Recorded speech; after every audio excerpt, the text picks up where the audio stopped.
Bora aí para mais um Cada Caso um Caos? Vamos falar aí com aquele olhar psicológico, com comentários do querido professor e psicanalista Mário Sérgio Picorelli, produção e edição do Rafa Bolo. Hoje, no Cada Caso um Caos, a gente vai atender, né, a vários pedidos aqui, então bora falar sobre o Chris Martin do Coldplay. Christopher Anthony John Martin nasceu no dia 2 de março de 1977 em Devon, na Inglaterra. O pai dele era um contador, né, muito conhecido como Mr. Anthony, e a mãe a Alison, professora de música. Legal, né? Eles tiveram 5 filhos. O Chris era o mais velho. Era um menino super boa gente, assim, mas infelizmente ele sofria muito bullying na escola. A molecada ficava enchendo o saco, falava que ele era homossexual, e isso fez com que, durante a infância toda, ele tivesse realmente medo de gostar de pessoas do mesmo sexo. E isso ficou ali, ó, na cabeça dele por anos. Ele disse que quando era criança tinha uma maneira meio engraçada assim de andar. E isso fez ele ter medo de ser mesmo gay, porque ele achava que estava amaldiçoado assim pro resto da vida, manja? O Chris disse que ele era só uma criança, era um meninote ali, né, tentando descobrir a sua sexualidade. E essa ideia deixava ele assim, tipo, aterrorizado. Na adolescência, as dúvidas que ele tinha sobre a própria sexualidade fizeram o Chris assim, agir de uma maneira até mesmo homofóbica. Ele mesmo falou isso.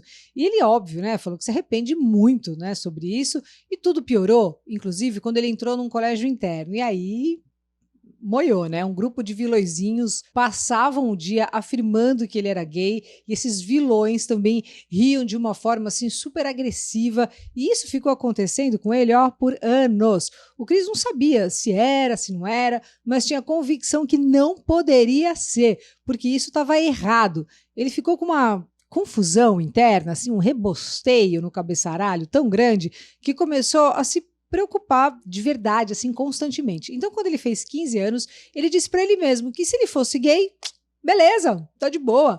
E aí, de repente, sabe o que aconteceu? Tudo parou. Segundo ele, foi muito interessante, né? Tudo mudou realmente ali, no momento que ele assumiu que se ele fosse gay mesmo, beleza, vambora aí, vida que segue, sem problema nenhum. A família era super católica, né, e impunha a religião para os filhos. Ele era um menino tranquilo, né, sereno, de boa, aquelas coisas, que adorava latim, sabia? Na matéria não tinha assim pra ninguém. Ele sempre era o primeirão da classe. Toca tudo que é instrumento: piano, teclado, guitarra, violão, gaita, baixo, toca clarinete, bandolim, órgão, percussão, trombeta, canta pneu na subida. O cara parece até que fez os 300 cursos aí da Music Dot. Você que é perito em Cada Caso um Caos, conhece, né? É uma plataforma online que ensina qualquer pessoa a tocar qualquer instrumento. É sensacional. Eles têm um método que é para o ensino à distância mesmo, né? Então os cursos são tanto para quem está iniciando, para quem é bem faixa branca, tanto para quem já toca alguma coisa. Então aproveita aí, porque no link que tem aí na descrição tem descontaralho, musicdot.com.br/promoção/Luca. Depois me conta aí qual ou quais cursos você está fazendo. O Rafa Bolo, nosso editor, já pegou o primeiro certificado de violão. Aê, Rafa Bolo! Parabéns, parabéns! Quanto ao Chris, ele amava a-ha, U2 e Radiohead. Para ele, o OK Computer é uma obra-prima. Tem episódio aqui, inclusive, sobre o Thom Yorke, né? Das mais, entre aspas, novas, né? Ele adora Arcade Fire e Muse. Chegou a trabalhar em um mercado chamado QX Save. Como ele não bebia, né? E não fumava, não jogava. Sabe onde colocaram o Chris para trabalhar? Para cuidar do caixa da seção de álcool, cigarros e jogos de loteria. Ele disse que logo no primeiro dia, o gerente olhou assim, né? E desconfiou que ele tinha, ó, afanado um troco. Falou: esse moleque aí me roubou. Para alegria dele e de muitos, né, ele conheceu o guitarrista, o Johnny Buckland, na University College London, em 1996. Daí nessas, os dois assim dividiam um quarto pequenininho e fizeram um corre juntos para conseguir pagar o aluguel. Os dois, para você ter uma noção, limpavam banheiros da faculdade, imagina. E foi limpando o banheiro que ele conseguiu a licenciatura em Estudos do Mundo Antigo. Depois veio o baixista, né, o Guy Berryman, e, por fim, o batera, o Will Champion, que até então, você não acredita, ele nunca tinha tocado bateria na vida. Mas ele era bom no piano, no baixo, mandava bem uma flautinha. Sobre o nome, isso rolou quando um amigo do Chris falou que teve uma banda que chamava Coldplay. Mas o dono, né, do nome Coldplay, esse amigo dele, achou melhor mudar porque o nome era muito frio, meio deprê, ai meu Deus. Aí o Chris estava precisando de um nome e pediu pro amigo. Manda pra mim esse nome aí, de boa? Aí o cara falou, vai com tudo. Aí em 98 começaram a gravar uns EPs, até que em 2000, já com uma gravadora, lançaram o Parachutes. De cara, foi certificado 7 vezes disco de platina. Nesse álbum aí tem Shiver, né, Yellow, Trouble. Agora eles entenderam mesmo que era dinheiro, fama, sucesso e tudo mais, na lomba lá daquele cara que achou que ele tinha roubado, nunca roubou nada. Adendo, o Chris tinha acabado de fazer 23 aninhos. Um ano antes, aconteceu um fato marcante e importante. Aos 22, já com o Coldplay tocando, ele perdeu a virgindade. Pois é, pra você ver como aquele medo bateu, né? Mas ele disse que na hora que viu um par de peitoril na frente dele, ele teve certeza que, ó, sou gay não, viu? Na boa. Então, em 2002, aos 25 anos, já rico e famoso, chegou trucando. Conheceu, para os mais velhos, né, a eterna atriz do Seven, filme sensacional, a Gwyneth Paltrow, no backstage de um show do Coldplay. O pai dela, o diretor e produtor, o Bruce Paltrow, tinha morrido fazia muito pouco tempo.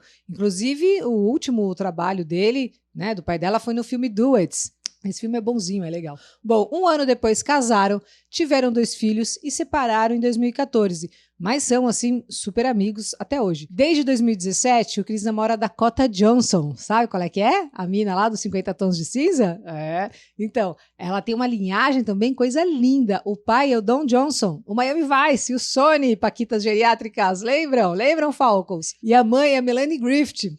Também, hein? O Chris Martin é uma figura, né? E já falou algumas vezes sobre o vício que ele tem incontrolável, assim, com chocolate. Tipo, ele é pique slot dos Goonies, sabe? Chocolate. O cara é gente boa, né? Já se desfez de seus antigos instrumentos em prol das crianças da Fundação Kids Company. O Coldplay pôs em leilão equipamentos autografados pela banda, né? Que eles usaram aí nos últimos 10 anos. A venda das guitarras, amplificadores, cartazes, teclados, discos de platina. Até um globo espelhado foi feito ali através do site eBay e foi tudo revertido em donativos a instituições. Isso foi em 2009, né? Depois fizeram um repeteco, quando no ano seguinte teve o terremoto no Haiti, que foi avassalador. Os caras do Coldplay, junto com os Arctic Monkeys, leiloaram objetos pessoais com jaquetas, guitarras e até uma música especialmente escrita para o dono do maior lance. O Chris Martin também foi nomeado embaixador de causas humanitárias da Fundação Made with Love. Ele é best, né, do Jay-Z, o Chris Martin, também da Beyoncé, da filha do Paul, né, estilista fodaralha, Stella McCartney, imagina, só isso.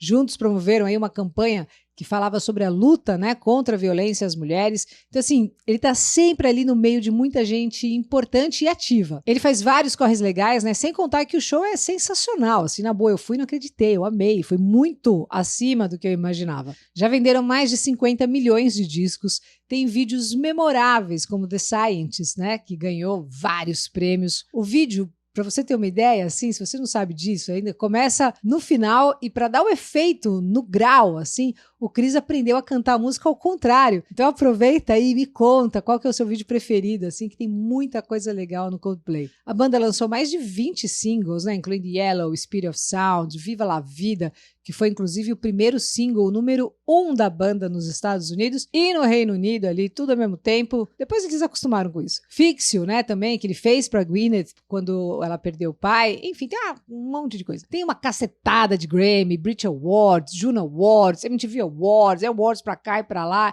É uma das bandas preferidas do Barack Obama, sabia? O Steve Jobs também amava. É fã de Game of Thrones e fez uma zoeirinha muito legal, vou deixar o link aqui na descrição, que é da hora. Eles são demais. Bom, como a gente viu, né, o perrengue e a angústia aí vivida pelo Chris Martin, sem falar nas situações de bullying, foi uma coisa que mexeu muito com ele, né? Mas será que a gente daria, né, para entender um pouco mais e melhor sobre a construção da nossa orientação sexual? Para falar sobre isso, vamos então chamar o nosso querido psicólogo, psicanalista, mestre em psicologia clínica, professor Mário Sérgio Picorelli. Fala aí, Mário! Pessoal, um grande abraço. Hoje temos a história do Chris Martin e vimos pelo relato da Luca a trajetória da sua orientação sexual. Vimos o bullying que ele sofreu na escola e vimos sua angústia até ele se acomodar em definitivo com a heterossexualidade. É um ledo engano achar que é o gênero da pessoa ao nascer, menino ou menina, que determinará de maneira milagrosa qual será a orientação sexual futura. A orientação sexual futura de uma criança, para vir a ser heterossexual, homossexual ou bissexual, constitui um longo caminho identificatório, que começa e termina no final da infância, cujo percurso pode ser facilitado ou dificultado, dependendo do que ela encontrou pelo caminho.